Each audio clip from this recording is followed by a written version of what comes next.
Ladies and gentlemen, at this time we're going to start the funeral services of Mrs. Dorothy Dottie Kaufman. Rabbi Richard Press will be officiating.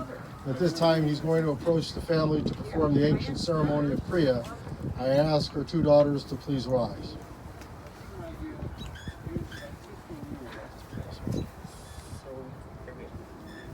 This has been during the year, and there's been lots of details that need to come in. For the ceremony, we have a way of saying, well, I need attention. This is not about me, because you're here for your mother and you brought her here to a final resting place. But the tree is that symbol that says, care for you, because it's time to care for you. So I'll have you in there as your teaching blessing. Get down to if there's anything.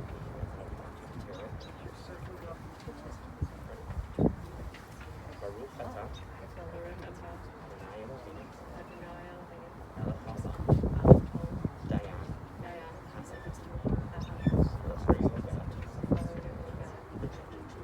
the judge of straight.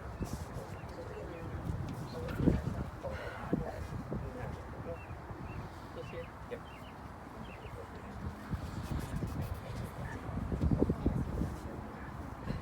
There.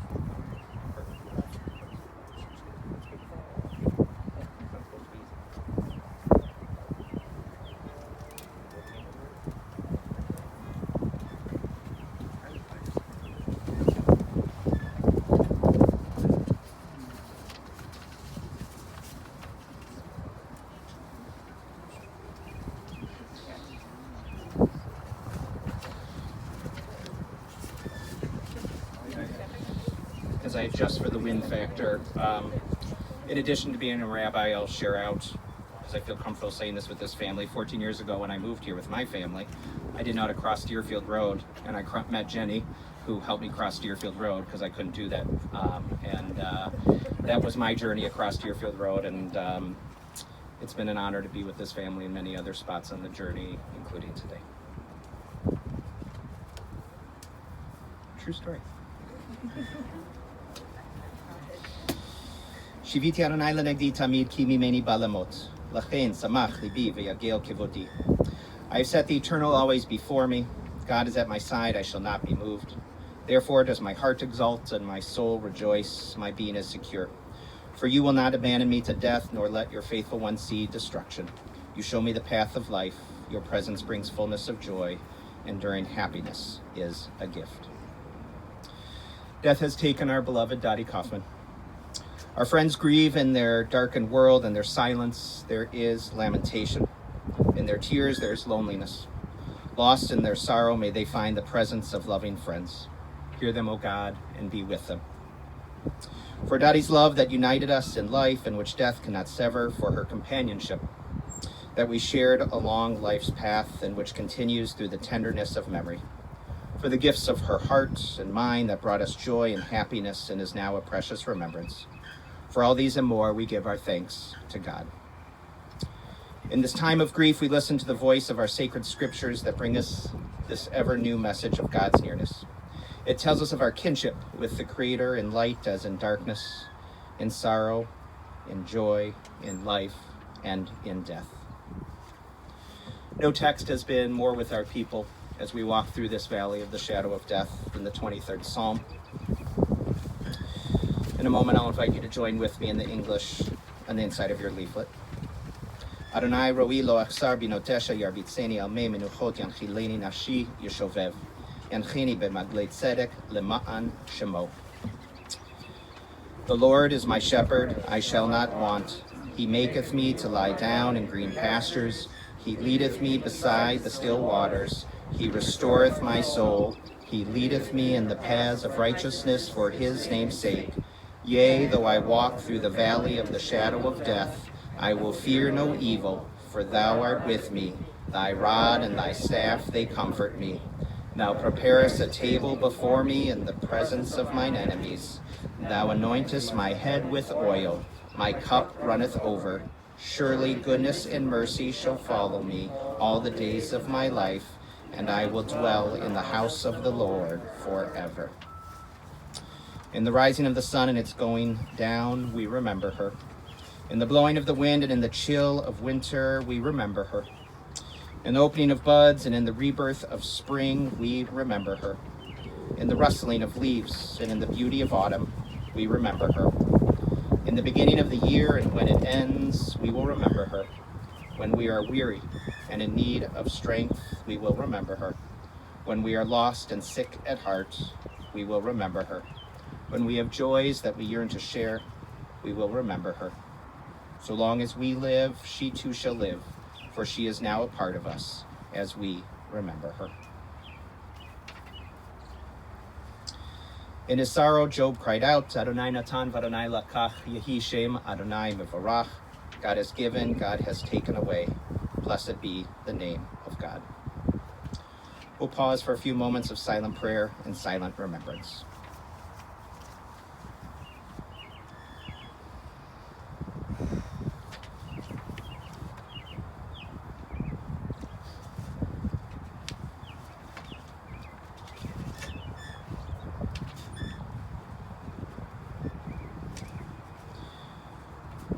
May the words of our mouths and the meditations of our heart be acceptable in your sight, O God, our strength and our Redeemer.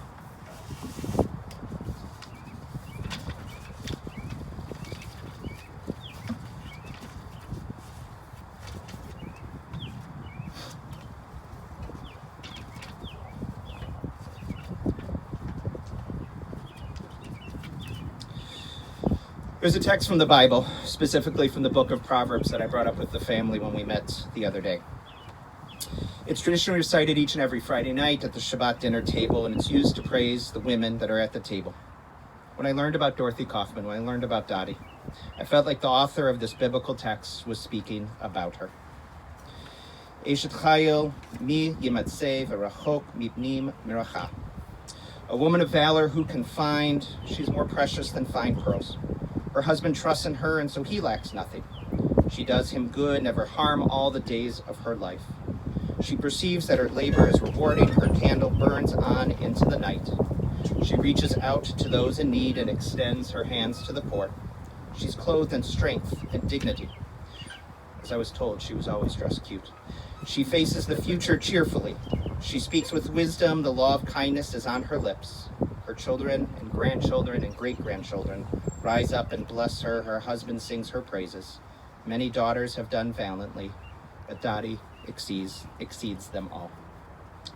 She was truly an Eshet Chayil, a woman of valor whom her family can praise. She was lovely, sweet, selfless, kind, and devoted to her husband of 78 years, the late Morton Kaufman. She graduated high school in June of 42, and that July, they were married, and she stood by his side each and every moment. Together they built a life which included wonderful trips around the world and their cherished, incredibly cherished family. She was the mother of Donna and Susan, and as a mother, she was loving and kind. You shared with me that as an adult, in your adult years, she was a wonderful shopping partner. You both admired her positive attitude, and you commented how she always kept her worries to herself, saying, I'm going to be okay, and she was too busy worrying about others. And Richie, you shared that you genuinely loved your mother-in-law. We know that's not always a compliment that's given out, that she was often more concerned for you than her own well-being these last years. She was an excellent knitter. She grew into being an avid golfer as an adult, and Morty and Dottie would golf so much that you learned to detest golf because it took your parents away from you. And she became a bridge player later in life, and she was apparently so good that despite having some dementia these last years, she was still sought after as the good partner to have at her table. She was physically active, always telling others, you gotta keep your body moving. And she was always put together. She aged wonderfully. She was a neat freak who cleaned her home into her 90s because there wasn't a soul that could do it better than her. And she loved children, endearingly gravitated to all children, and that was never more true than to her grandchildren. She was the proud grandmother of like 2 basketball teams here. Jeff, Andy, Jenny, Alyssa, Jeff, Nancy, Sarah, and Mark. And while Dottie and Morty lived in Florida for the last 45 years, the visits together were always special. Every year they came into Chicago for Thanksgiving, and there was one trip often to visit them in Florida. And then there was that extra special trip in the summer when Dottie came by herself. The grandchildren loved all of these visits, all of this time together. She would tell stories from their trips, which always seemed to include animals like alligators appearing out of nowhere, gorillas in Africa. She'd have plenty of $2 t-shirts or dolls from around the globe. She was a hands-on grandma who read stories with all the right voices. She'd babysit, make Purim costumes, and have snacks at the ready. She would play whatever the grandchildren wanted. She was in for whatever the activity was, as long as those grandchildren were involved. She's also the cherished great-grandmother of 2 additional basketball teams: Jacob, Alon, Hannah, Judah, Ben, Jesse, Eloise, Madeline, Kinsley, and Archer. She was high energy, hands-on type of grandma, great-grandma that got down on the floor. And because she aged so well, her grandchildren had this wonderful flashback or insight or moments watching their grandma be the same wonderful matriarch with their own children. The great-grandchildren may have had fewer years with Dottie, but they were equally special years. The text reads, "A woman of valor who can find she is truly precious." She's a woman of valor who will be missed greatly.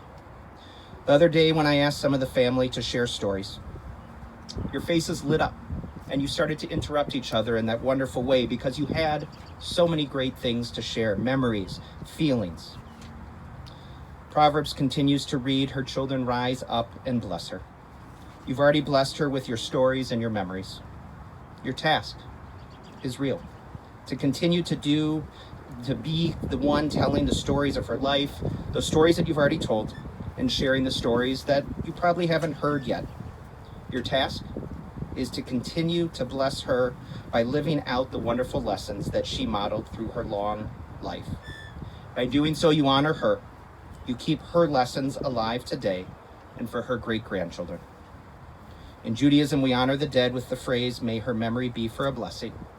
When we continue to share Dottie's light in these dark moments, we will surely honor her and do our part to guarantee that her memory becomes a blessing. Zichronah Livracha, may the memory of Dorothy Kaufman be a shining blessing. Ken Yehi Ratzon, may it be God's will. To share additional memories, it's my honor to invite Susan and then Jeff.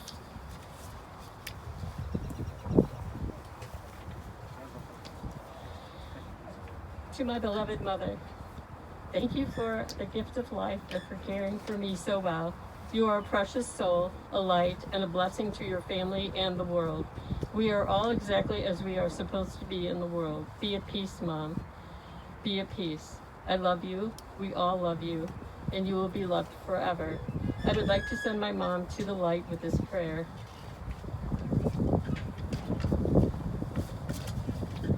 May the longtime sun shine upon you. All love surround you, and the pure light within you guide your way home.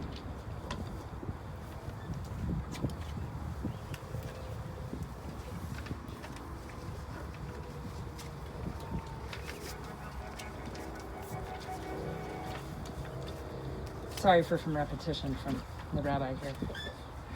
Like any grandkid, I have wonderful memories of my grandma from my childhood. I remember how excited I'd be on the day that I knew she was coming in June or in Thanksgiving. And when she was in town, she would take me shopping, play whatever I wanted, and read us stories, and always use different voices for something special for Andy and I. We'd go to Florida for winter break, and she'd get in the pool with us and make us snacks, and always wanted to make sure everyone was happy. In certain ways, a typical grandma. Yet she was so much more than a typical grandma. She knitted like a typical grandma. She knitted the sweater. She also knitted it in silver and red because they had lots of cocktail parties to go to, just like a typical grandma. She was always so stylish and hip, just like a typical grandma. But my favorite memories are really from later in life when my mom and I would go to Florida, just the two of us, and we would be with my grandparents. And that's when all the stories would come out about grandma when she was growing up and with her sisters and with her parents and when my mom was a baby. And that's when I got to see my grandma as a kid and a teen and a woman and not just a grandma. And that's also when I realized how much my grandma and I are alike. She loved to travel. I love to travel. She was always smiling. I'm always smiling. And she moved away from her siblings and her parents, much like I moved away from my siblings and my parents. 2 weeks ago, I was lucky enough to be in town and have a short visit with my grandma. It was only 10 minutes due to COVID restrictions, but I hadn't seen her in 3 years. And I will say those 10 minutes were something that I will always cherish and always remember. As always, I walked in the room and her first question was, how are the girls? How's Jeff? Because she always asked about everybody else. And she stopped and she looked at me and she said, you look great, Liz. And I said, well, because I do what you always told me to do. You have to exercise and you have to eat well. And the next thing she said is something I'll always remember. And she said, you have to drink your red wine. It's what kept me and my dad alive all this time. And it's true. Anyone who has ever met her knows that she was just happy and wanted everyone else to be. She was nice and had a smile that lightened the room. And this morning, my mother was just telling me about how all the emails and texts that she's received from the various places that Grandma's been in the last few years living, and everyone just wanted to send their love and say how much they miss her because they know what a wonderful woman she was.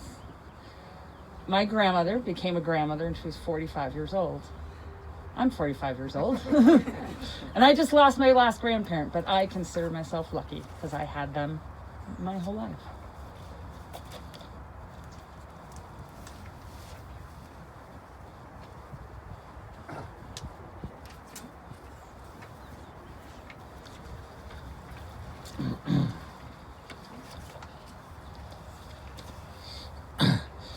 Before I speak about my Grandma Dottie, it would be appropriate for me to ask everybody here, are you hungry? Can I cut up some fruit for you? Do you need any snacks? Because that was my Grandma Dottie, asking, what do you need? What can I do for you? Grandma Dottie was a giver. She was selfless. She was so loving. She doted on my Papa Mort. She doted on all of us grandkids, and she doted on her great-grandkids. Grandma Dottie was married to my Papa Mort for just shy of 78 years. 78 years. They loved to travel together, loved to be together. They never needed anyone else. They never had tight friends because they only seemed to need each other.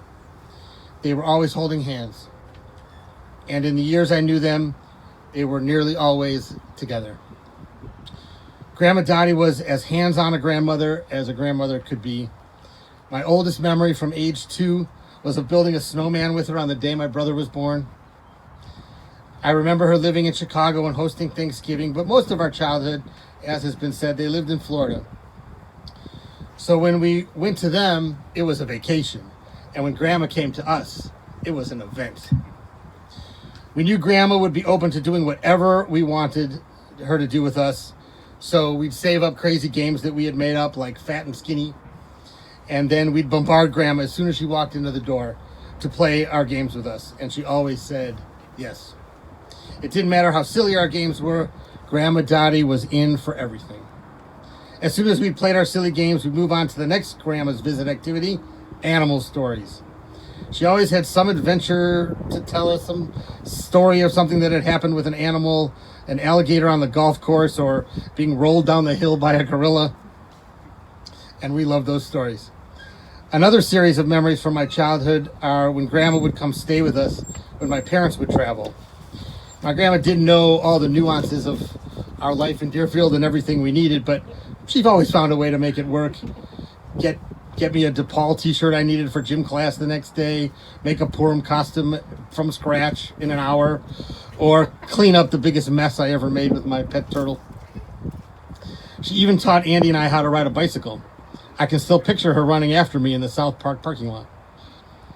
When I grew up, I started taking trips to Florida on my own and then with my family, and I had the privilege of getting to know my Grandma Dottie on an adult level. We would talk for hours and hours. Usually late at night at the kitchen table, she'd be wearing a nightgown and asking a million questions about every aspect of my life.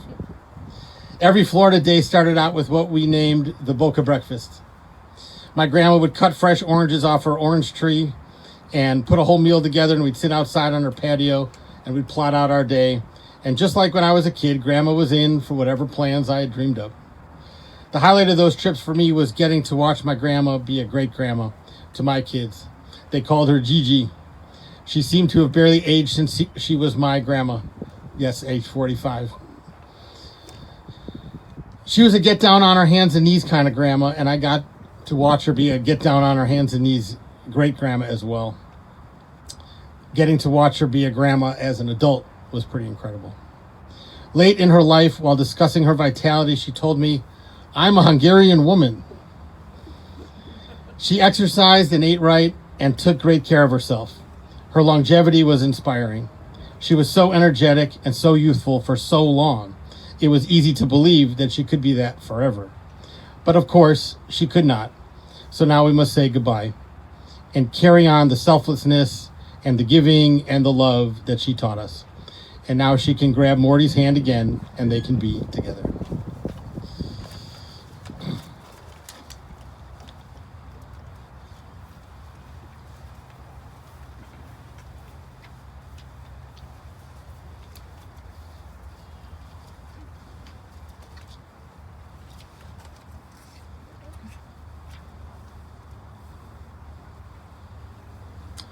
Beautiful and important memories, which I pray will only be the beginning of more stories to come as the hours progress.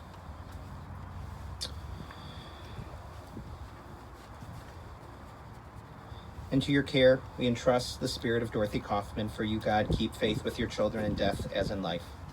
Sustain us that we may meet with serenity the mysteries that lie ahead, knowing that when we walk through the valley of the shadow of death, you, God, are with us, a loving friend in whom we put our trust. You are the light of our life, our hope in eternity. The next prayer, Omele Rachamim, uses this beautiful metaphor of God having a sheltering arm, a sheltering wing. Just as Dorothy cared for so many here, probably so many watching on Zoom, this prayer says, God, please take her soul and care for it and hold it dear and hold it close. El Malei Rachamim Shochein Bamromim Hamsei Menucha Nechona Tachat Kanfei Hashechina Im Kedoshim Utorim Kezohar Harakia Mazhirim. Compassionate God, eternal Spirit of the universe, grant perfect rest in your sheltering presence to Dorothy Kaufman, who has entered eternity. O God of mercy, let her find refuge in your presence, and let her soul be bound up in the bond of everlasting life. God is her inheritance. May she rest in peace. And let us all say, Amen.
Ladies and gentlemen, in just a moment, the gentleman here will be complete. The rabbi will continue with the mourner's Kaddish. Just want to say to the people that are online about the Shiva that's going to be at the Kaplan residence today from 2:30 to 6 p.m. It'll be outside, and for those of you here, you have it on the service folder. Memorial contributions to Journey Care Foundation or any local food bank would be appreciated. Once again, that's information's on our website or it's on the service folder. And when you come forward, it's customary to place 3 measures of earth into the grave at the appropriate time. The family appreciates those of you who are online who attended, and everyone should remain safe and healthy.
Al Mikoma Tavo B'Shalom.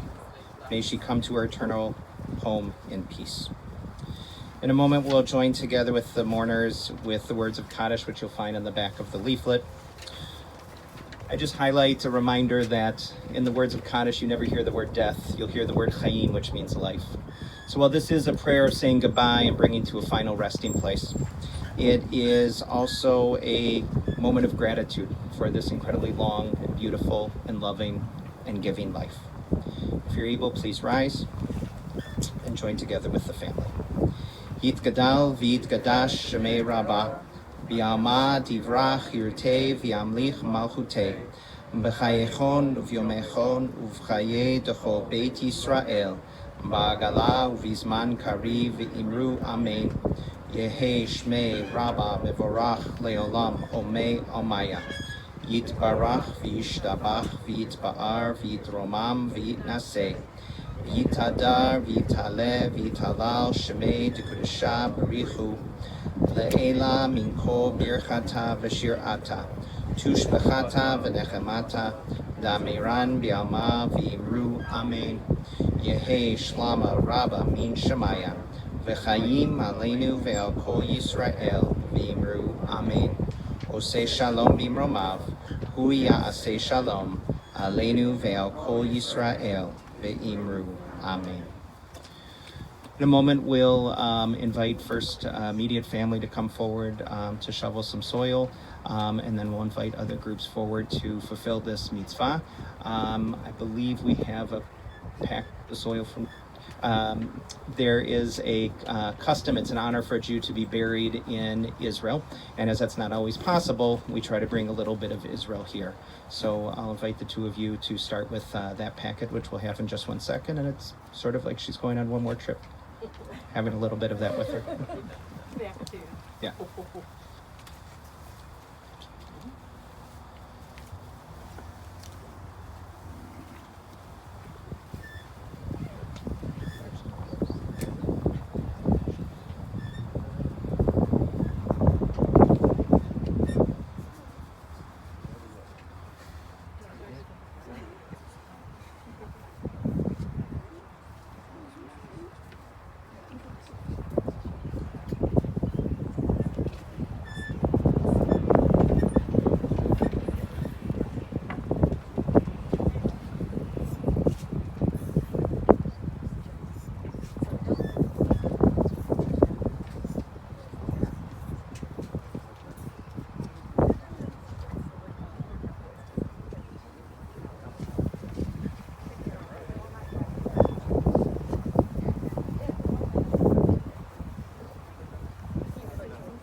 As other people would like to come forward, there's 2 buckets with 2 little shovels or 2 trowels, and you can come forward and participate from either bucket. Thank you.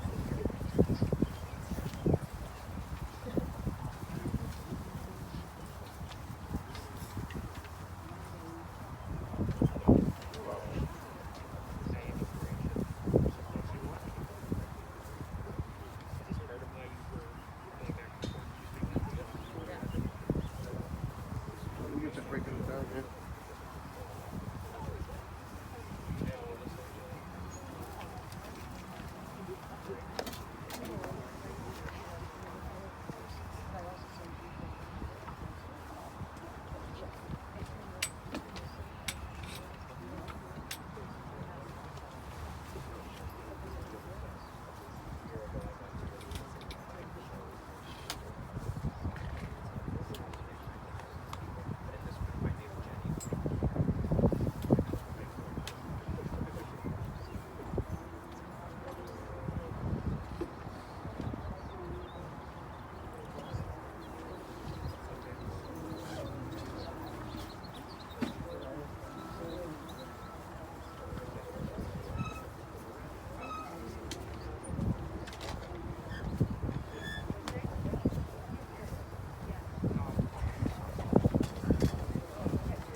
Ladies and gentlemen, in just a moment, the cemetery staff will complete the task of filling the grave.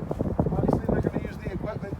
If you wish to stay and witness that, you certainly may do so. We would ask you to please step away from the equipment.